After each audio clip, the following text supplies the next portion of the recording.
Hello. Prior to delving into the polar coordinate system, let's take a moment to refresh our understanding of the rectangular coordinate system.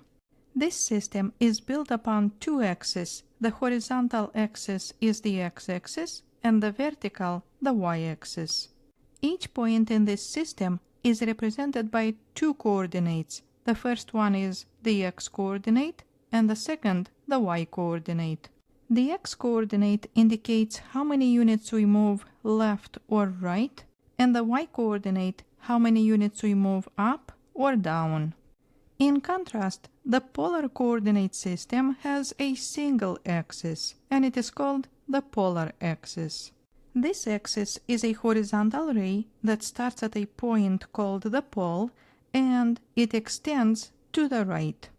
Each point in the polar coordinate system is also represented by two coordinates. However, these coordinates are r and theta. R is a directed distance from the pole, and it can be positive, negative, or 0. Theta is the angle formed with the polar axis. It can be measured in degrees or in radians, and it can also be positive, negative, or 0. To plot a point in the polar coordinate system, we need to start by drawing angle theta. If the given angle is positive, then from the polar axis we move counterclockwise. But if it's negative, we move clockwise. Now, once we have the angle, if r is positive, then starting from the pole, along the terminal side of this angle, we count r units and we plot the point.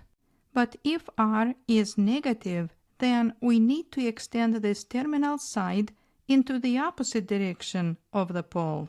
Then on this opposite direction, we count r units and we plot the point. Now let's see a few examples.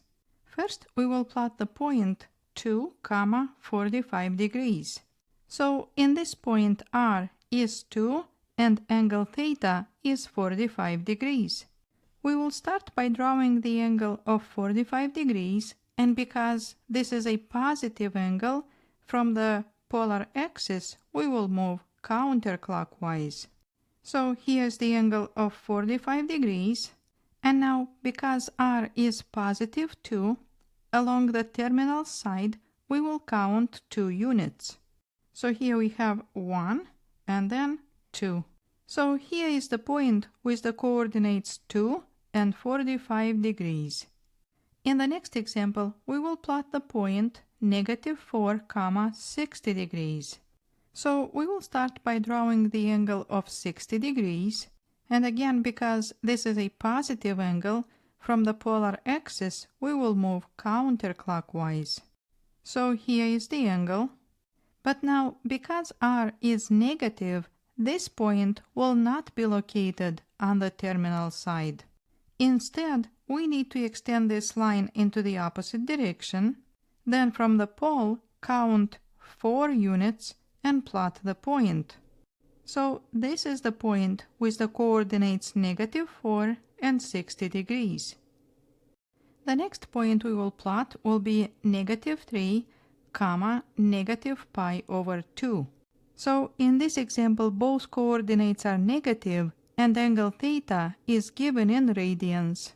You may know already that π/2 radians is the same as 90 degrees. But if you need a quick reminder, you can use the unit circle. So here is the unit circle, and as you see, 90 degrees is the same as π/2.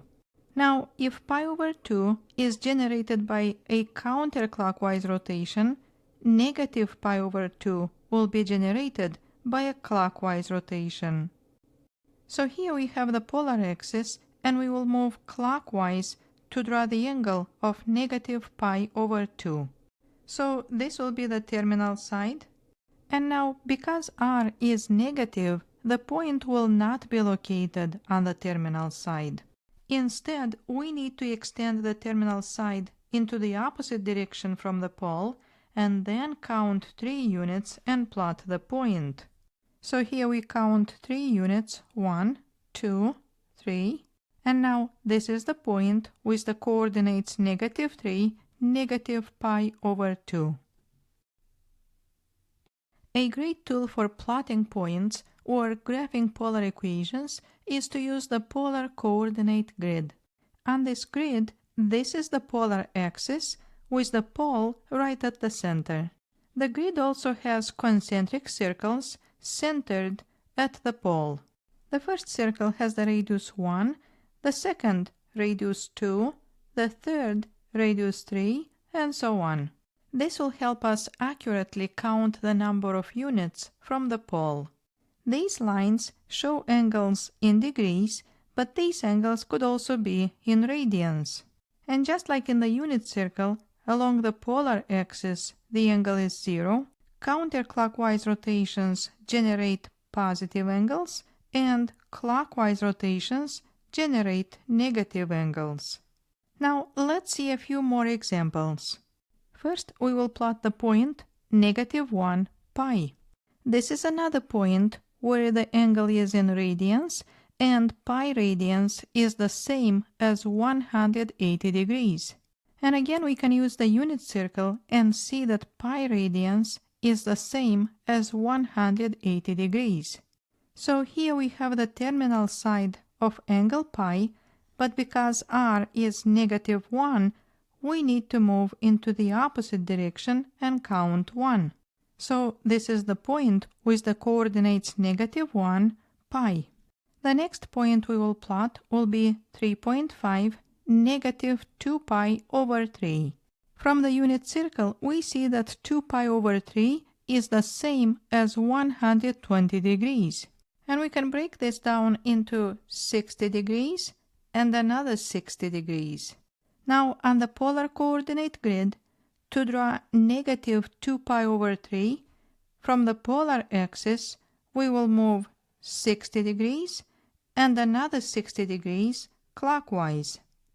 So this is the terminal side, and from the pole we have to count 3.5 units. So that will be 1, 2, 3.5. Then this is the point with the coordinates 3.5 and -2 pi/3. The next point we will plot will be 150 degrees. Here's the angle of 150 degrees, and from the pole we will count 2 units. And here is the point.